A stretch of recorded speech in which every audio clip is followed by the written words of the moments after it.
माँ माँ, अरे क्या माँ माँ कर रहा है? बकरी का बच्चा है क्या?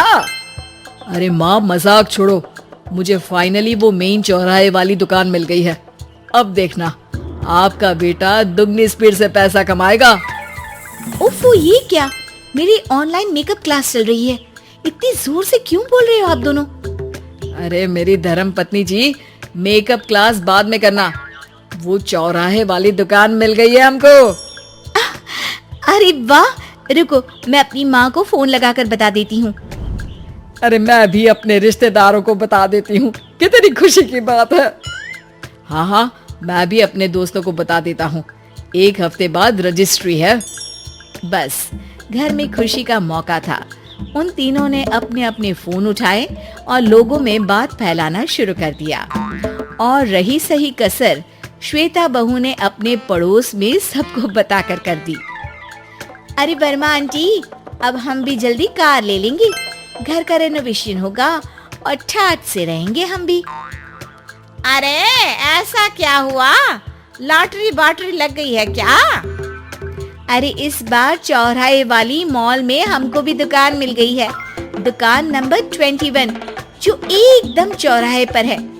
अब ग्राहक बढ़ेंगे तो आमदनी भी बढ़ेगी ही ना। अरे वाह, कितनी खुशी की बात है।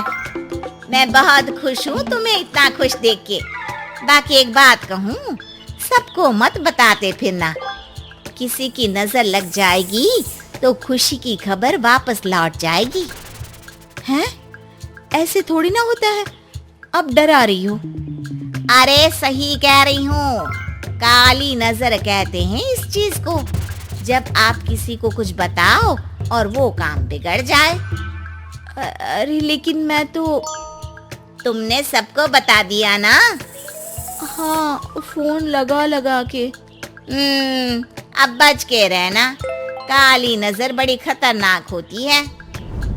श्वेता इतनी खुश रहती है कि वो वर्मा आंटी की बात पर ध्यान ही नहीं देती, जबकि पड़ोस में और भी लोगों से खुशी की खबर शेयर करती रहती है। अगले दिन राजेश बहुत दुखी होकर घर आता है। अरे बेटा क्या हुआ? मुंह क्यों सूजा हुआ है? मधुमक्खी ने काट लिया क्या? माँ, वो दुकान किसी और के पास चली गई, किसी ने ज्यादा भाव लगा दिया। अरे पर बात तो आपसे हुई थी ना उस दुकान वाले की।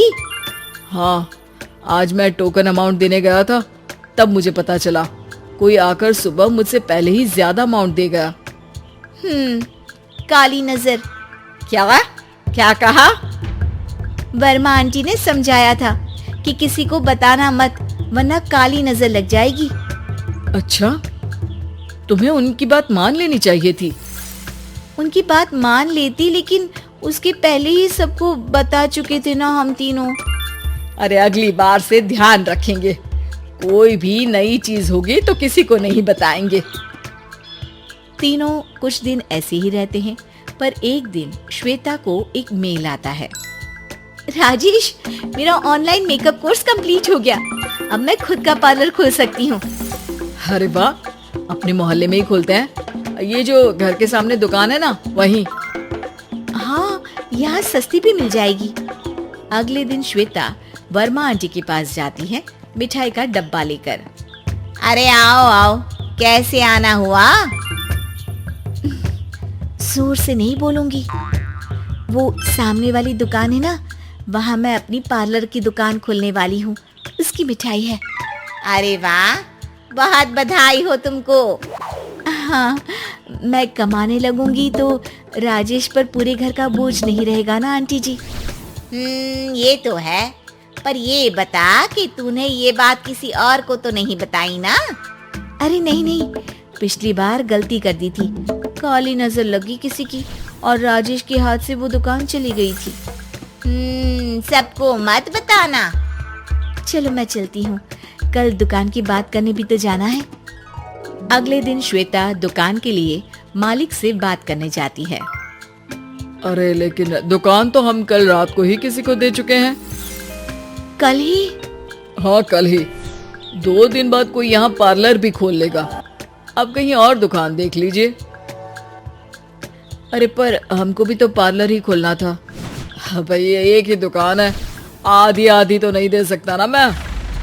राजेश और श्वेता घर पर हताश होकर आ जाते हैं। इस बार तो किसी को बताया भी नहीं था, अब किसकी काली नजर लग सकती है। सुनो, तुमने माँ को बताया था क्या? अरे कैसी बात कर रही हो, माँ की नजर थोड़ी ना लगेगी। पक्का तुमने किसी को नहीं बताया था ना? सिर्फ वर्मा आंटी को बताया था, उन्होंने ही मुझे किसी को नहीं बताने को कहा। अरे यार तुम भी सही हो, मेरी माँ को नहीं बताने को कह रही हो, पर वर्मा आंटी को बताना तुम्हें जरूरी लगा। अरे वर्मा आंटी ने ही तो काली नजर के बारे में बताया था ना, वो हमेशा हमारा भला ही तो चाहती है। मेरी माँ भी हमारा भला ही चाहती है। अरे पर चिल्ला क्यों रहे हो, बात नहीं कर सकते क्या आराम से? नहीं आता वो आराम से बात करना, और करना भी नहीं चाहता हूँ मैं। दुकान जाने का दुख गुस्से में बदल गया था और राजेश और श्वेता में बात बंद हो गई थी।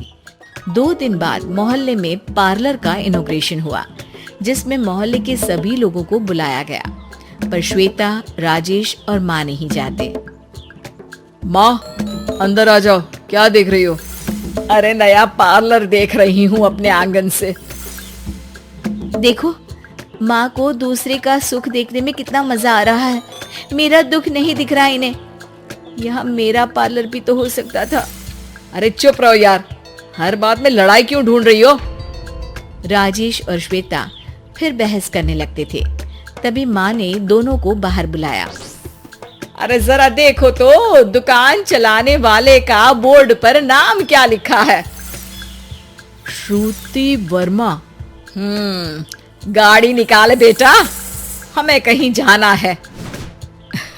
काली नजर का इलाज कराने? राजेश अपनी बाइक निकालता है। तीनों ट्रिपलिंग कर रहे हैं। माँ राजेश को उस मॉल वाली दुकान पर लेकर जाती है जहाँ राजेश अपनी दुकान खोलने वाला था। यही दुकान लेना चाहता था ना तू? हाँ, पर इनको भी दुखी करने लेकर आई हो क्या यहाँ पर दुकान दिखाकर? वहाँ काफी नहीं था? अरे श्वेता थोड़ा सब्र रख, अभी पता चलेगा कि हम यहाँ क्यों आए हैं। बता, इस दुकान चलाने वाले का नाम क्या है? अनुपम वर्मा। कुछ समझ में आया?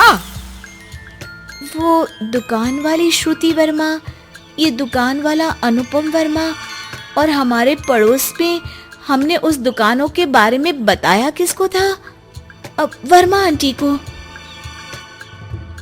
मतलब वर्मा आंटी ही हमारा काम बिगाड़ रही है? नहीं नहीं, ऐसा नहीं हो सकता, ये बस इत्तेफाक है। राजेश अपना फोन निकालता है और श्रुति वर्मा और अनुपम वर्मा के नाम फेसबुक पर सर्च करता है, जहां ये दोनों ही वर्मा आंटी के रिश्तेदार होते हैं। श्वेता को समझ में आ जाता है कि वर्मा आंटी की ही नजर काली नजर है। अब क्या करना है? कोई भी खुशी की खबर हो तो काली नजर से बचना है, यानी वर्मा आंटी से बचना है। अरे पर मुझे ये समझ में नहीं आया कि वो हमारे साथ ऐसा क्यों करेंगी। अरे बेटा, एक सीख है, दूर के आदमी को आपकी तरक्की से कम परेशानी होगी, पड़ोसी को ज्यादा। दोनों माँ की बात में हामी भरते हैं और अगला काम चुपचाप करने की कसम खाते हैं, ताकि आगे से वर्मा आंटी कोई काम ना बिगाड़ सके।